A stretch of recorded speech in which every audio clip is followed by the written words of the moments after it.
Welcome to Open Mic. Sing because I'm happy. I sing because I'm free.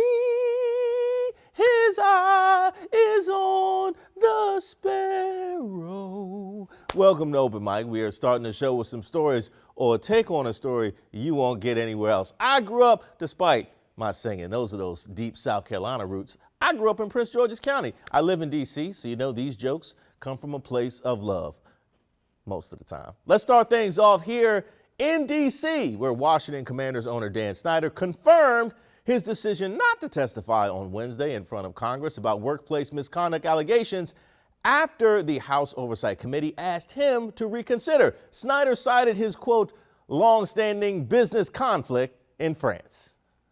WUSA 9 has obtained a letter from Snyder's attorney explaining his reasoning. First, Snyder's team says that he will be out of the country on business. And second, they want a copy of the documents the committee will use to question him. The committee has refused. And third, Snyder is not willing to testify virtually because his team says his attorney would not be able to be with him. This despite the news that NFL Commissioner Roger Goodell will testify virtually. So what, your attorney don't got Wi-Fi? I know you can afford a better attorney than that. That's just an extra box, Dan. That's how you know this guy is a billionaire. He can deal with Congress the way that we pretend to make plans with people who we don't actually want to see. Yeah, this weekend not good for me. Yeah, let me get back to you. Yeah, 2030, things open up. And Congress is actually letting it happen. They know the unspoken part is, y'all want those campaign donations, right? Then yeah, go ahead and tell your people to chill. Don't think it's lost on me that Snyder is evidently busier than, I don't know, the commissioner of the whole league who spends half his time covering for Snyder. Dan is reportedly missing the hearing thanks to an awards ceremony, and I just need to know what kind of awards are these. I mean, what are they giving out awards for stadium plumbing malfunctions? And how are they more important than Congress? This excuse is flimsier than one-ply toilet paper. And what are the chances that some random French interns are putting together an impromptu ceremony right now on 5 days' notice? Hurry up. I need an award ceremony to go to. Questions we all need an answer to. This grown adult billionaire is acting like it's impossible to hop on a Zoom with his lawyers from France. Just set up your laptop and get it over with. And while you're at it, go ahead and groom that Ted Cruz struggle beard, because nobody that wealthy should walk around that scruffy.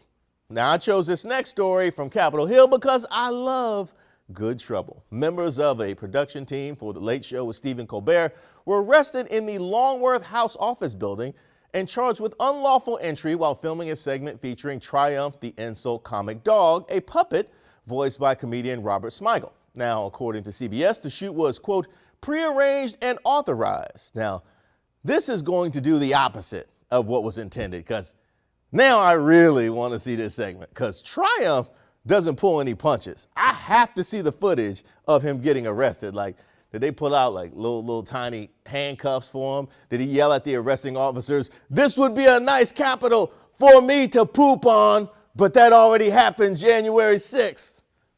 You can take that one for free. Despite CBS's claims, the Capitol Police say that the production team was asked to leave earlier in the day. Now time will tell who was right and who was wrong, but for now, let's push this story in District Heights, Maryland, because no good deed goes unpunished. Church members are protesting a Sunoco gas station that allegedly hiked its prices during a $25,000 gas giveaway paid for by a group of churches, then changed it back once the group left. Last week, these protesters were paying for nearly $25,000 in free gas as part of a group of churches trying to help people with high gas prices at about a dozen different gas stations. But at this Sunoco in District Heights, they say the owner hiked the price just during their giveaway and then lowered the price after they left. You think that was by accident? I'm certain that wasn't an accident. That's why we're here. Wow. I mean, who tries to rip off God? I mean, allegedly. I'd argue if the price went up 10 cents before I put $25 in the tank. $25,000 though? Try Jesus, not me, 'cause I throw hands. I don't really throw hands. Don't try me in the streets. If I thought some gas station was skimming off the top of my tithes and offerings, I'd protest too. I'll walk up to my pastor and say, hey, that's a nice Beamer that you got there. It would be a shame if somebody told your Heavenly Father all about it. What is your job outside of church? I better not be paying this note. Now, if I'm willing to confront a spiritual guide, you know a gas station owner can get it. The owner of the Sunoco hasn't responded to requests for comment, but Pastor Manning of the First Baptist Church of District Heights says that he's heard from the Sunoco Corporation and those conversations are ongoing. They might end up getting that gas for free for real if they play their cards right, and that'll be a oh happy day, oh happy day. My favorite story, Dan Snyder calling in slick to Congress. That is billionaire privilege right there. The rest of us would be held in contempt until our grandkids reach college age.